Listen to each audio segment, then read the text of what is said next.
இந்த வீடியோவில் நம்ம என்ன பார்க்க போறோம்னா 2026 ஆண்டின் முதல் மாதமாகிய ஜனவரி மாதம் எத்தகைய ஒரு பலாபலன்கள் நிறைந்த ஒரு மாதமாக இந்த கிரக அமைப்புகள் கோச்சார் அமைப்பில் இருக்கக்கூடிய கிரக அமைப்பை பொறுத்து ஒரு பொதுவான பலன் எது மாதிரி ஒரு தாக்கம் மேஷ ராசிக்கு 2026 ஜனவரி ஒரு பலனாக கொடுக்க போகிறது. அந்த மாதம் முதல் மாதம் 2026 மேஷ ராசிக்காரர்களுக்கு எப்படி இருக்க போகுதுங்கிறது நம்ம அறிவியல் சார்ந்த சயின்டிஃபிக் வேதிக் அஸ்ட்ராலஜி முறையில் எந்த விதத்திலும் மிகைப்படுத்தாமல் பரிகாரங்கள் அது மாதிரி விஷயங்கள் போகாமல் உள்ளது உள்ளவாறு நாம் பார்க்க போகிறோம்.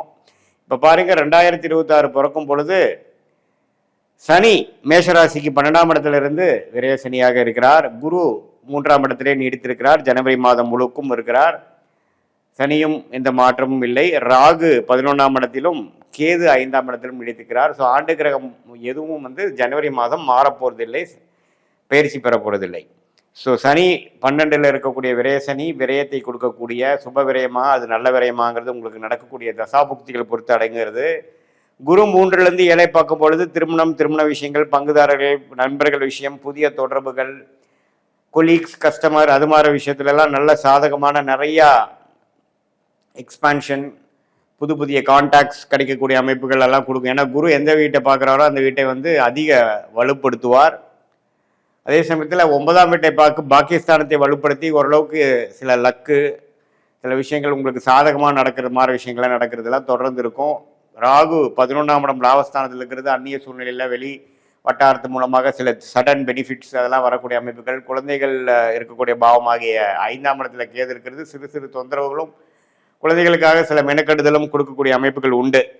இதுதான் ஆண்டு கிரகத்தின் சஞ்சாரம் மேஷராசிக்கு ஒரு சுமாரான பொதுவான ஒரு பலனை கொடுக்கக்கூடிய இருக்கு. இதுல 12ஆம் இடத்துல விரைய சனி போய்கிட்டு இருக்கு. 2027 மார்ச் வரைக்கும் பார்த்தீங்கன்னா சான்ஸ் கிடைச்சா செலவுக்கு கரெக்டாக இருக்கும்.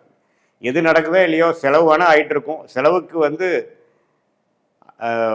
புதிய விஷயங்கள் வந்து கொண்டே இருக்கும்.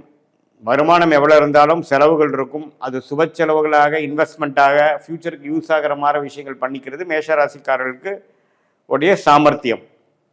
அதுதான் மேஷராசிக்காரர்களோட சாமர்த்தியம். என்னன்னா விரயம் ஆகுறதுன்னு முடிவாயிருச்சு, தெரிஞ்சிருச்சு. அது நல்ல விரயமா நாளைக்கு உபயோகமாக இருக்க மாதிரி ஒரு சுப விரயமாக பண்ணிட்டு இந்த அசுப விரயத்தை தவிர்க்கிறது நல்லது.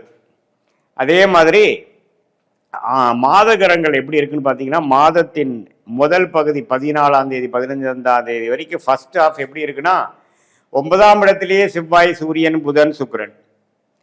மாதத்தின் 2வது ஹாஃப் 16 பார்த்தீங்கன்னா இந்த 4 கிரகமே பயிற்சி அடைகிறார்கள் இங்க 10ஆம் இடத்துக்கு. ஸோ மாதத்தின் முதல் பகுதி ஃபர்ஸ்ட் ஹாஃப் ஒரு நல்ல பிராப்தங்களை கொடுத்து செகண்ட் ஹாஃப்ல இருந்து முன்னேற்றங்கள். சூரியன் 10ஆம் இடத்துக்கு ராசிக்கு போகிறது ரொம்ப நல்லது. செவ்வாய் போகிறது மிகவும் நல்லது. ராசி அதிபதியாகிய செவ்வாய் இருந்தே 10க்கு போய் உச்சம் பெறுகிறார். சுக்கிரனோட சேருகிறார், புதனோட சேருகிறார். ஸோ ஜனவரி மாதங்கள் கண்டிப்பாக உங்களுக்கு செகண்ட் ஹாஃப் இந்த ஆண்டை துவக்கும் பொழுது நல்ல ஒரு முன்னேற்றமாக சுறுசுறுப்புடன் வேலையில் இருக்கிறவங்களா இருந்தாலும் சரி, தொழிலில் இருக்கிறவங்களாக இருந்தாலும் சரி, இன்வெஸ்ட்மெண்ட்டு, மார்க்கெட்டிங், இம்போர்ட் எக்ஸ்போர்ட், கலைத்துறை, ஹாஸ்பிட்டாலிட்டி, எந்த மாதிரி ஒரு அமைப்பில் இருந்தாலும் சரி தொழில் உத்தியோக முன்னேற்றங்கள் உண்டு. உங்களுடைய ஜாதகத்தில் நம்ம ஒரு நல்ல தசை போயிட்டு இருந்தால் கேட்கவே வேண்டாம், இன்னுமே அது நல்லாவே பளிச்சுன்னு தெரியும். ஏன்னா அந்த 4 கிரகமும் 10ஆம் இடத்துக்கு அதில் ராசி அதிபதி உச்சம் பெறுவது ரொம்ப நல்லது. அதில் உச்சம் பெற்றாலும் சுக்கிரனோட சேர்ந்து திருட்பலம் பெறுவது நல்லது. ஸோ ஃபர்ஸ்ட் ஹாஃபும் அவ்வளோ ஒன்றும் தப்பு இல்லை. ஏன்னா குருவின் பார்வையில் 4 கிரகம் இருக்காங்க. ஸோ புதன் இருக்கிறனால மாணவர்கள்லாம் நல்லா படிக்கக்கூடிய அமைப்பு, கிளாரிட்டி, என்ன படிக்கணும், ஏது பண்ணணும், ஹையர் ஸ்டடீஸ் என்ன எப்படி கேரியர் ஃபிக்ஸ் பண்ணணும், வெளிநாடா உள்நாடா, எது மாதிரி இன்ஸ்டிடியூஷன் போகணும், அது எல்லாமே தெளிவாக வரக்கூடிய அமைப்புகள் உண்டு. குருவின் பார்வை புதன் மேலே விழுகுது. புதனே குருவின் வீட்டுக்கு இருக்கிறார், சுக்கிரனோட சேர்ந்திருக்கிறார். ஸோ ஜனவரி மாதமே பார்த்தீங்கன்னா ஓரளவுக்கு நல்ல பலனை கொடுக்கக்கூடிய இந்த ஏப்ரல் மேல காம்படிட்டிவ் எக்ஸாம்ஸ், பப்ளிக் எக்ஸாமு, இது மாதிரி 12th 10th எல்லாம் உட்காரக்கூடிய மாணவ செல்வங்கள் பார்த்தீங்கன்னா மேஷராசிக்காரர்களுக்கு நல்ல ஒரு இதுவரைக்கும் அப்படி இப்படின்னு ஒரு ஃபோக்கஸ் இல்லாமல் இருந்தவங்களுக்குலாம் ஒரு ஃபோக்கஸ் கிடைக்கக்கூடிய அமைப்பு கொடுக்குது. இதில் என்னன்னா ஒரே விஷயம், இந்த செவ்வாய் இந்த புதனோட சேரும் பொழுது அப்பப்போ கொஞ்சம் டென்ஷன் அது மாதிரி கொஞ்சம் வரும். பட் இருந்தாலும் சுக்கிரன் குரு பார்வை வந்து நல்லது. அது ஓரளவுக்கு ஜாதகரை வந்து நல்லாவே ஃபோக்கஸ் பண்ணி ஜெயிக்கக்கூடிய அமைப்பை கொடுக்குறார். மாணவர்களுக்கு நல்ல அமைப்பு தான். அதே மாதிரி இல்லத்தரசிகளுக்கும் பார்த்திங்கன்னா சுக்கிரனே ஓரளவுக்கு நல்ல அமைப்பில் இருக்கிறனால இல்லற வாழ்க்கை நல்லா இருக்கும். இதுவரை இருக்கக்கூடிய சில பிரச்சனைகள் கம்மியாகவும் குறையும். வீட்டை வசதிப்படுத்திக்க வேணுங்கிற செலவுகள், வீட்டுக்கு நமக்கு அடுத்த லெவல் ஆஃப் வசதி, கிச்சன், வண்டி வாகனம், அது மாதிரி சில விஷயங்கள்லாம் வசதிப்படுத்திக்கக்கூடிய அமைப்பு.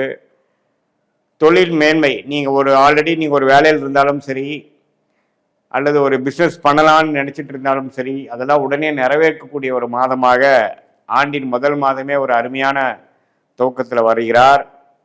அதே சமயத்தில் சீனியர் சிட்டிசன் முதியோர்கள் பார்த்திங்கன்னா, இதுவரை போன வருஷம்லாம் சில பிரச்சனைகள், உடல் உபாதைகள், திடீர்னு காலில் மூட்டு பிரச்சனை, எலும்பு முறிவு, ஆப்ரேஷன், அது மாதிரி இருக்கிறவங்களுக்குலாம் படிப்படியாக அதுலேருந்து மீண்டு வரக்கூடிய, இப்போ கொஞ்சம் பரவாயில்ல, இப்போ கொஞ்சம் தேவலை, இப்போ கொஞ்சம் என்ன வேலையை நானே பார்த்துக்கிறேன் அப்படிங்கிற மாதிரி ஒரு ட்ரீட்மெண்ட் பலன் அளித்து நல்ல முன்னேற்றம் பெறக்கூடிய அமைப்புகள் உண்டு.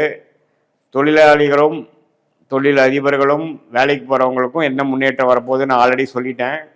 ஸோ ஆல்ரெடி பார்த்தீங்கன்னா இந்த ஜனவரி மாதத்தை நல்லபடியாக மேஷராசிக்காரர்கள் உபயோகப்படுத்தி கொள்ள வேண்டும். ஏன்னா கிரக அமைப்புகள் நன்றாக இருக்கிறது.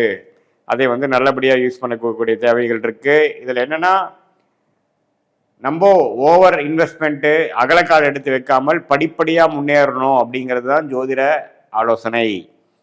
ஏன்னா உங்களுக்கு வந்து அந்த சனியின் பார்வையும் 10ஆம் பார்வையும் இருக்கிறதுனால, சனி 12ஆம் இடத்துல இருக்கிறதுனால நம்ம திடீர்னு ஓவர் விரயம் பண்ணுறது, ஓவர் ரிஸ்க் எடுத்து கடனுக்கு போகிறது, அது மாதிரி விஷயங்கள்லாம் தவிர்த்து படிப்படியாக முன்னேறக்கூடிய அமைப்புகளுக்குள்ளே போகணும்.